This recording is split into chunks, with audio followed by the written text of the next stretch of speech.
Salut à tous, c'est Linux, on se retrouve sur Rap and Foot, un petit peu malade mais on est toujours là, au rendez-vous quand même, let's go!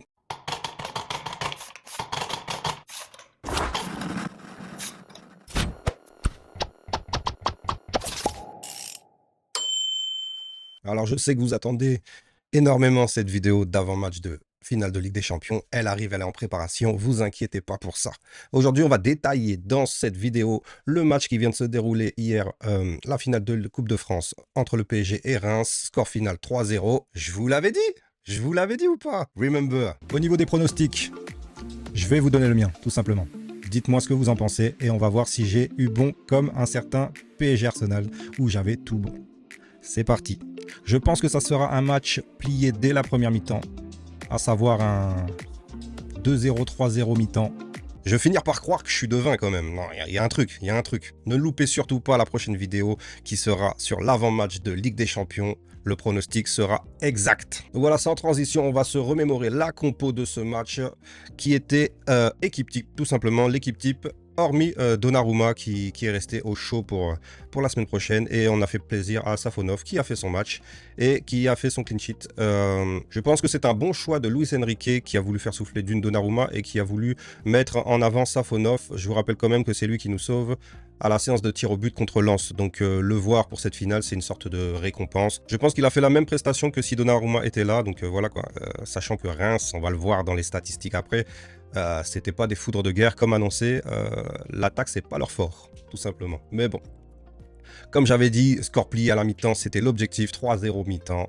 Et une gestion totale en deuxième, malgré une rotation, on a su faire souffler nos cadres et donner du temps de jeu, comme d'habitude, à ceux qui en ont besoin et qui en ont envie et qui le méritent surtout. Donc Safonov au goal, Hakimi, Marquinhos, Pacho, Mendes, c'était notre défense titulaire. On a fait souffler dans le match Pacho et Mendes.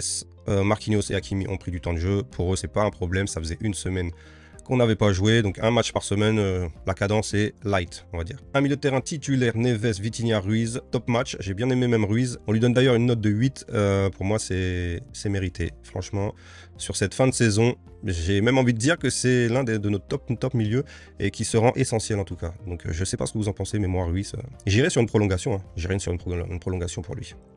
Notre attaque douée, Dembélé, Barcola. Sachez que Barcola démarre titulaire parce que Kvaratskhelia, en début de match, s'est plein de maux de tête apparemment. Donc une petite grippette, une petite maladie. Il a été laissé sur le banc au chaud et du coup Barcola qui est rentré à sa place. Et les Lyonnais peuvent le remercier. Voilà, c'était l'histoire de rendre l'ascenseur de son transfert. C'est quand même un peu grâce à lui sur ce match que Lyon chope sa place pour l'Europa League. Donc Textor, laisse ton petit Barcola tranquille. Il a fait le bon choix, il voulait des titres et c'est pas à Lyon qu'on les a. Homme du match pour moi, Barcola, bah ça, y a pas à chier, franchement. 2 buts. Barcola, homme du match, ça s'est mérité. 2 buts, une passe D, top match. Il se met bien en évidence avant la finale de la semaine prochaine. Donc ça va batailler. Doué aussi a fait son match avec 2 passes D quand même. Il te sort 2 passes D et pour le coup, c'est Dembélé qui a été transparent ce soir. Niveau efficacité, c'était pas ça. J'espère qu'il va régler le tir d'ici la semaine prochaine. C'est là qu'on va l'attendre. Et voilà quoi, ça arrive, voilà, c'est... Je pense que même lui avait la tête ailleurs. Mais bon, c'était pas un top match de Dembélé. À charge de revanche pour la semaine prochaine. On verra bien. Du côté de Reims, une équipe attendue, remaniée, mais au final pas tant que ça. Parce que les joueurs que je vois là, des Nakamura, des Ito, c'est des titulaires, quoi. Donc je pense, comme prévu, il a essayé, le coach adverse a essayé, au moins sur une mi-temps, il a vu que ça n'a pas marché, je suis désolé, 3-0, ben ouais, effectivement, tu fais tes changements à la reprise, sachant qu'il y a un match très important la semaine prochaine pour eux, en vue du maintien. Donc voilà, c'était pas leur année, il faut laisser la vague tsunami PSG rafler tout, c'est comme ça, c'est la dictature. Voilà, donc on va zapper un peu cette compo pour que vous compreniez la philosophie de ce match. Reims n'a clairement pas existé. Regardez ces stats, s'il vous plaît. 3-0, donc c'était plié à la mi-temps, comme j'avais annoncé. 2,84 d'expected goal.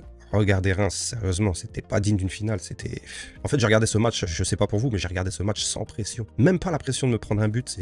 Ça va être autre chose la semaine prochaine, le niveau de stress. Mais il était tellement bas sur ce match. 0,09 d'expected goal sur 90 minutes. Imaginez, ils ont rien eu. Un tir cadré, je saurais même pas vous dire c'est quoi l'action, parce que je n'ai aucun souvenir de ça. J'ai été en mode Men in Black. Reims, je ne les ai pas vus. J'ai vu qu'une équipe qui jouait à s'entraîner, à se maintenir physiquement. Mais bon, 4 tirs, 1 cadré. C'était un peu le match prévu, quoi. C'est Reims. Bon, ils avaient la tête ailleurs, certes, mais même sans ça, je suis pas sûr qu'ils auraient rivalisé, tout simplement. Je sais pas ce que vous en pensez, mais c'est affligeant, c'est affligeant. Bon, on va leur souhaiter quand même de se maintenir ou pas. Metz fait un parcours qui fait qu'ils sont aussi crédibles à une montée, donc on verra pour eux. En tout cas, bonne chance à eux. Nous, on se concentre sur le PSG, et ce match était une formalité. Clairement, regardez les stats, 20 tirs, 8 cadrés, j'ai eu l'impression qu'on pouvait en mettre 6, voire 7, comme contre Brest, par exemple, en Ligue des Champions. Mais voilà, pour moi, je savais que dès lors qu'on avait fait le taf en première, on allait forcément lever le pied, et c'est ce qui s'est passé. Donc 3-0 mi-temps. Si vous regardez de l'avant-match, j'avais prévu... bon, le 3-0 mi-temps, pour moi, c'était acté. Mais j'avais aussi prévu un finish en 4-1. Dans tous les cas, l'écart est là de 3 buts.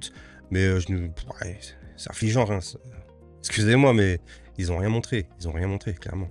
Donc on va pas s'éterniser sur ce débrief de match. Je vais me concentrer à vous préparer une bête de vidéo pour l'avant-match. On va y mettre les ingrédients. J'espère que vous allez y réagir et me faire pousser, me faire développer ma chaîne. En tout cas, nous Parisiens, on sait qu'on attend ce match, le match d'une vie, le match du siècle. Et voilà quoi, c'est... Vraiment, on attend que ça, on attend que ça. Voilà, donc dans l'ensemble, un match assez sérieux de nos Parisiens. On peut être concentré désormais sur la dernière danse, le dernier match, et voilà quoi. C'est tout pour moi sur cette courte vidéo. Je vous dis à la prochaine. On va essayer de préparer la vidéo très rapidement pour que vous ayez de quoi réagir sur cet avant-match de PSG Inter de Milan. C'était ton Bouglinix, même malade, on est là, on est en présence et on envoie la vidéo comme elle est. Voilà, désolé, petit montage, petit postage, à vous de faire le taf. Je vous remercie en tout cas, c'était Linux. Je pense qu'on a un peu tout dit sur ce match, c'était clairement une formalité, donc voilà, les stats, ciao. C'était Linux, même malade, on est en poste, et on vous poste cette vidéo en attendant l'avant-match de PSG Inter. Check, check, check.